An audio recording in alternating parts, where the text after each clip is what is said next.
Hello મિત્રો, કેમ છો? મજામાં? તો બધા મજામાં જશો. તો આજે આપણે બનાવીશું સોયાવડીનું શાક.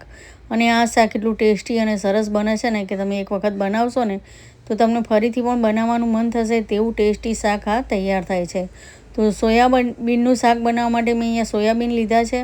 તો સોયાબીનને પહેલાં આપણે ગરમ પાણીમાં પલાળી દેવાના છે. અહીંયા પાણીને એકદમ ઉકાળીને મેં ગરમ કર્યું છે. આપણે આને સોયાબીનને બાફવાના નથી, આપણે આને ખાલી ગરમ પાણીમાં જ મૂકવાના છે. જો સોયાબીનને બાફીશું ને તો અંદરથી પાણી ભરાઈ જશે અને સોયાબીન એકદમ ચબળ થઈ જશે, ખાવામાં સારા નહીં લાગે.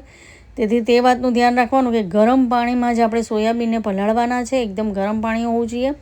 તો સોયાબીનને 10થી 20 મિનિટ માટે આપણે ઢાંકીને મૂકી દઈશું, જેથી સોયાબીન સરસ ફૂલી જાય અને પલળી પણ જાય.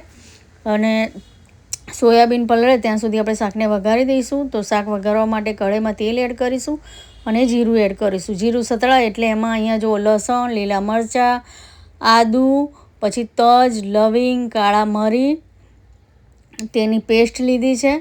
તેને મેં વાટી નાખ્યો હતો મસાલાને. તે મસાલો એડ કરીશું આપણે અંદર. આ બધા આખા મસાલા એડ કરવાથી શું ટેસ્ટ સરસ આવે છે શાકનો.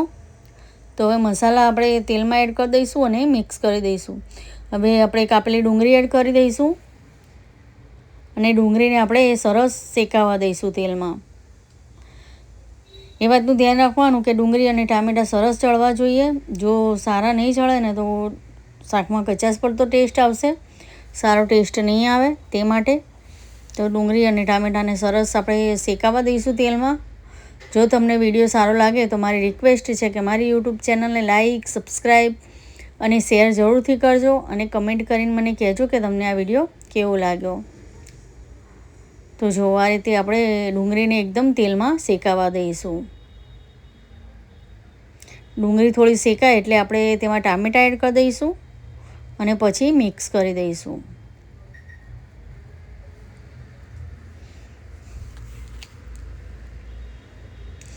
હવે ડુંગળી અને ટામેટાને પણ સરસ આપણે ચડવા દેવાના છે. હવે આપણે તેમાં બધા મસાલા એડ કરી દઈશું. તેમાં હળદર પાવડર એડ કરીશું, ધાણા જીરું પાવડર એડ કરીશું, લાલ મરચું પાવડર એડ કરીશું. અહીંયા મેં કશ્મીરી લાલ મરચું લીધું છે. પછી ગરમ મસાલા પાવડર એડ કરીશું.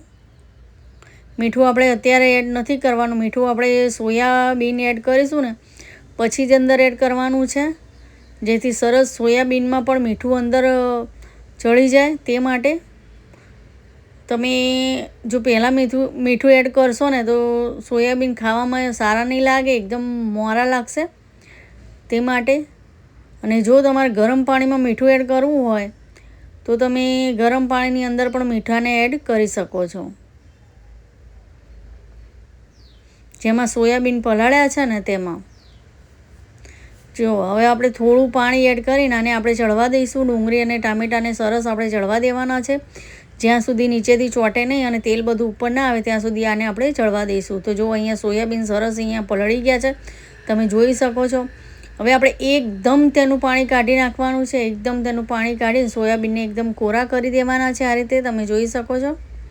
આ રીતે બધું પાણી આપણે કાઢીને સોયાબીનને આપણે કાઢી લઈશું. તો જો આ રીતે હાથથી દબાવીને બધું જ પાણી આપણે નિતારી લેવાનું છે.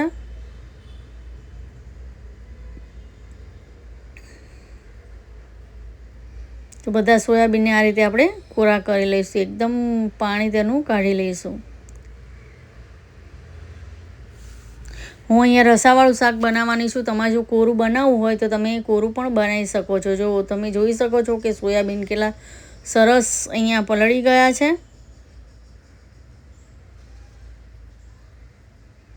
તો જો નીચે મસાલો સરસ આપણો અહીંયા તૈયાર થઈ ગયો છે. ડુંગળી ટામેટાં સરસ ચડી ગયા છે અને મસાલો પણ સરસ અહીંયા ચડી ગયો છે.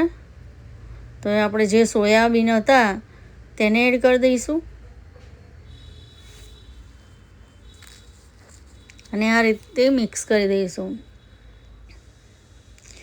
આ સોયાબીનમાં બહુ જ પ્રોટીન હોય છે. છોકરાઓને તમે આ શાક બનાવીને આપો ને તો તેમને ખૂબ જ પ્રોટીન મળે છે.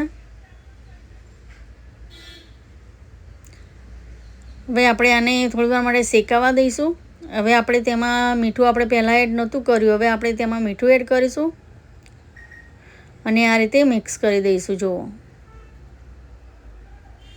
આ રીતે મીઠું એડ કરીને આપણે મિક્સ કરી દેવાનું છે, જેથી સોયાબીનમાં સરસ મીઠામાંથી પાણી છૂટશે અને સોયાબીનમાં સરસ મિક્સ થઈ જશે.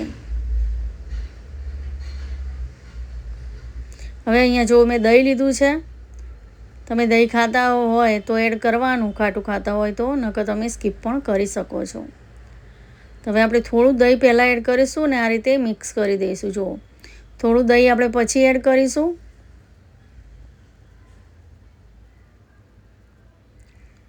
મેં અહીંયા ટોટલ 1 વાટકી દહીં લીધું છે. દહીંથી એકદમ સરસ ટેસ્ટ આવે છે વડીઓ સોયાબીનનો, ખાવામાં એકદમ ફીકી નથી લાગતી. તે માટે દહીં તો જરૂરથી એડ કરજો, તો સોયાબીન ખાવામાં એકદમ સરસ લાગશે.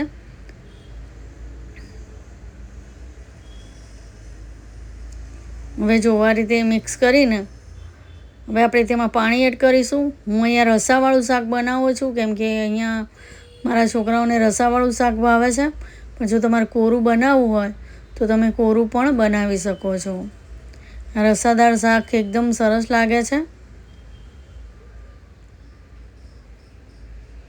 તો આપણે તેમાં પાણી એડ કરીશું વધારે, કેમ કે સોયાબીન અંદર સરસ મસાલા બધા ઉકળે ને એટલે સોયાબીનમાં સરસ એકદમ મસાલાનો ફ્લેવર અને ટેસ્ટ આવી જાય. તે માટે આપણે પાણી એડ કરીને આને ઢાંકી દઈશું અને આને ઉકળવા દઈશું, ખદખદવા દઈશું. હવે આને ઉકળવા દેવાનું છે આપણે એકદમ. હજી તો જો રસો થોડો પતલો છે, હજી રસાને આપણે થોડો જાડો થવા દઈશું.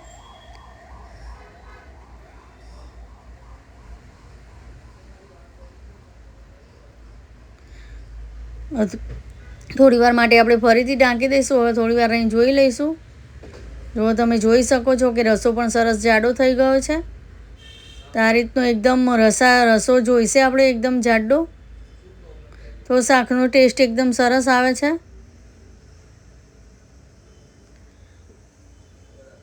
હવે આપણે તેમાં કોથમીર એડ કરી દઈશું અને આને પછી કોથમીર એડ કર્યા પછી પણ આને થોડી વાર માટે આપણે ઉકળવા દેવાનું છે.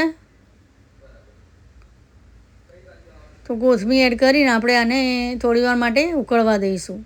હજી થોડો આપણે રસો આનો જાડો કરીશું, એટલે જાડો રસો હશે ને તો ખાવામાં સરસ લાગશે. તે માટે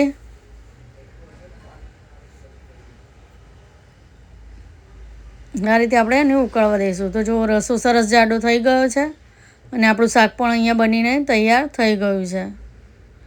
તો અહીંયા તૈયાર છે આપણું સોયાવડીનું શાક, સોયાબીનનું. આ રીતે બનાવશો તો ખૂબ જ ટેસ્ટી શાક બનીને તૈયાર થાય છે અને એમાં પ્રોટીન પણ ઘણું હોય છે. તે માટે આ રીતે ચોક્કસથી બનાવીને ખાજો અને વિડીયો ગમે તો લાઈક, શેર અને સબસ્ક્રાઈબ જરૂરથી કરજો. તો જો હું તમને બતાવું કે કેવું ટેસ્ટી અને સરસ શાક બન્યું છે, એકદમ રસાદાર અને મસાલેદાર. બધા શાક તમે ભૂલી જશો તેવું ટેસ્ટી શાક બનીને આ તૈયાર થાય છે. તો બધાને જય મા લક્ષ્મી અને જય શ્રી કૃષ્ણ. મળીશું બીજા વિડીયો.